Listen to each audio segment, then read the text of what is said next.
নমস্কার, কৃষ্ণাস কিচেন ক্রিয়েশনে সবাইকে স্বাগত। বন্ধুরা, আজ কিচেনে নয়, চলুন ছাদে যাই। তবে যাওয়ার আগে আমাদের বেলকনিতে বেড়ে ওঠা এই যে লঙ্কা গাছ, এতে কয়েকটা লঙ্কা হয়েছে। এখান থেকে 4টে লঙ্কা ছিঁড়ে নেব। দেখুন কি সুন্দর লঙ্কা আছে, খুব ঝাল লঙ্কাগুলোতে। একটা খেয়ে দেখেছিলাম, তো এখান থেকে এই 4টে লঙ্কা ছিঁড়ে নিচ্ছি। লঙ্কা ছিঁড়ে নিয়েছি, এবার চলুন ছাদে যাই। তো ছাদে এসে গেছি। দেখুন এখান থেকে প্লেন যাচ্ছে, কত সুন্দর লাগে দেখতে। সন্ধ্যের সময়টা চারিদিকে এত সুন্দর লাইট জ্বলে, দেখে মনে হয় কি কালী পুজো হচ্ছে সব। আর পুরো কলকাতা শহরটা এখানে বসে না দেখা যায়। যেমন হাওড়ার ব্রিজ দেখা যায়, নেতাজি ইন্ডোর স্টেডিয়াম যেটা রয়েছে সেটা দেখা যায়, হুগলি সেতুও সব হালকা হালকা আবছা আবছা দেখা যায়। ইডেন গার্ডেনের যে সব থেকে উপরে যে ফোকাস লাইটটা সেটাও দেখা যায়, এবং প্লেন যে উঠছে নামছে সবই এখানে বসে দেখতে পাই। খুব ভালো লাগে। চারিদিকে লাইট, গাড়ির আওয়াজ, বিশ্ববাংলা গেট, এত সুন্দর দেখতে লাগে এখানে বসে।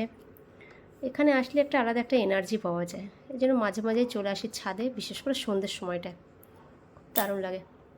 তো যেহেতু ছাদে চলে এসেছি, আজকে কোনো রান্না করব না, আজকে বানাবো ঝালমুড়ি। তো এর জন্য শসা কেটে নিয়েছি, একটা কুচো করে নিয়েছি মিডিয়াম সাইজের, আর পেঁয়াজ কেটে নিয়েছি, আর এই যে ছোট্ট টুকরো আদা, এটাকেও কুচো করে নেবো, একদম ছোটো ছোটো করে কুচো করে নেবো যাতে মুখে বেশি না বাঁধে। আর এই যে গাছ থেকে ছেঁড়া লঙ্কা, এই দুটো কুচিয়ে নিচ্ছি। তো বন্ধুরা, ভিডিওটি দেখে যদি ভালো লেগে থাকে একটা লাইক অবশ্যই করবেন, আর আমার চ্যানেলের নতুন সদস্য হয়ে থাকলে সাবস্ক্রাইব বাটনটি প্রেস করুন। আর রেসিপিটি দেখে যদি ভালো লেগে থাকে তো বন্ধুদের সাথে শেয়ার করতে ভুলবেন না কিন্তু। তো টমেটো অর্ধেক নিয়ে কেটে নিয়েছি। এরপরে এই কটা ধনে পাতা কুচিয়ে নেব একদম। আর এই যে 1 পিস মতো লেবু, একটা লেবু 4 ভাগের 1 ভাগ নিয়ে নিয়েছি। এরপর মুড়ি নিয়ে নিচ্ছি 200 গ্রাম মতন। এরপর এর মধ্যে দিয়ে দেবো কুচনো পেঁয়াজ। একটা পেঁয়াজ নিয়েছিলাম, সেই পেঁয়াজটা কুচো করে দিয়েছি। এরপরে দিয়ে দিচ্ছি টমেটো কুচোগুলো।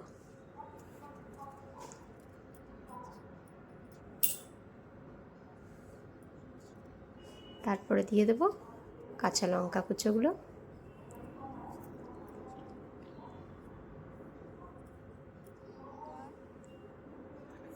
এরপরে দিয়ে দেবো শসা কুচো। শসাটা একটা মিডিয়াম সাইজের নিয়েছিলাম। শসাটা দিতে চাইলে দিতেও পারেন, না দিলেও হয়, অনেকে পছন্দ করে না যেহেতু মুড়িটা না ভিজে যায়, কিন্তু আমার খুব ভালো লাগে এর জন্য দিলাম। আর একটা মিডিয়াম সাইজের আলু সিদ্ধ করে এনেছিলাম, সেটা কুচি করে দিয়েছি। আর এটা দিলাম সিদ্ধ ছোলা আর মটর, অল্প কটা দিয়েছি। এরপরে দিয়ে দেবো ধনে পাতা কুচোগুলো। এরপরে দিচ্ছি ঝুরি ভাজা, যেটা আমি বানিয়েছি ঘরেই। এই ঝুরি ভাজা 1 বাটির মতন দিয়ে দিলাম। আমি কোনো চানাচুর দিইনি, আপনারা চাইলে চানাচুর দিতে পারেন, আরও টেস্ট ভালো হবে। আর এখানে দিলাম ভাজা বাদাম। এরপরে দিয়ে দিচ্ছি অল্প একটু বিট লবণ। এরপরে দেবো ভাজা জিরের গুঁড়ো ছোটো চামচের 1 চামচ, আর দিয়ে দিচ্ছি ভাজা ধনের গুঁড়ো ছোটো চামচের 1 চামচ। এরপরে দিচ্ছি সর্ষের তেল, দিচ্ছি 2 চামচ। এখানে আপনারা আম তেল যদি থাকে তো আম তেল দিলে খুব টেস্ট বেড়ে যায়, সেটা ইউজ করতে পারেন। আমার কাছে ছিল না তাই আমি সর্ষের তেল দিয়েছি।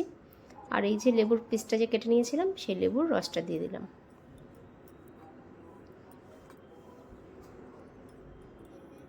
আর দিয়ে দিচ্ছি চাট মশলা ছোটো চামচের 1 চামচ। এরপরে ভালো করে মাখতে হবে। দেখুন অনেকক্ষণ ধরে বসেছিল, কখন ঝালমুড়ি মাখবো ও খাবে, ও আমাকে মাখতে দিল না, ও নিজে নিয়ে নাড়াচাড়া করছে, পারছে না তবুও চেষ্টা করে যাচ্ছে তাড়াতাড়ি যাতে মাখায়। তো আমি এরকমভাবে নাড়িয়ে চাড়িয়ে তাড়াতাড়ি করে মেখে দিচ্ছি। এই ঝালমুড়ির সাথে একটা জিনিস কম পড়ে গেছে, সেটা হলো নারকেল কুচি। নারকেল কুচিটা দিলে দারুণ লাগে ঝালমুড়িটা খেতে, আমার কাছে ছিল না, এর জন্য আমি দিইনি। আপনারা চাইলে নারকেল কুচি একটু দিয়ে নিতে পারেন, খুব দারুণ লাগে খেতে। ওই দেখুন মাখা হওয়া মাত্রই ও মুখে ভরে দিল টেস্ট করার জন্য, অনেকক্ষণ ধরে বসেছিল। তো বন্ধুরা, ঝালমুড়ি মাখাটা কেমন হলো অবশ্যই জানাবেন কমেন্ট বক্সে। আর আজকের মতন এই ভিডিওটা এখানেই শেষ, আবার দেখা হবে অন্য একটি রেসিপি নিয়ে। আজকের মতো টাটা।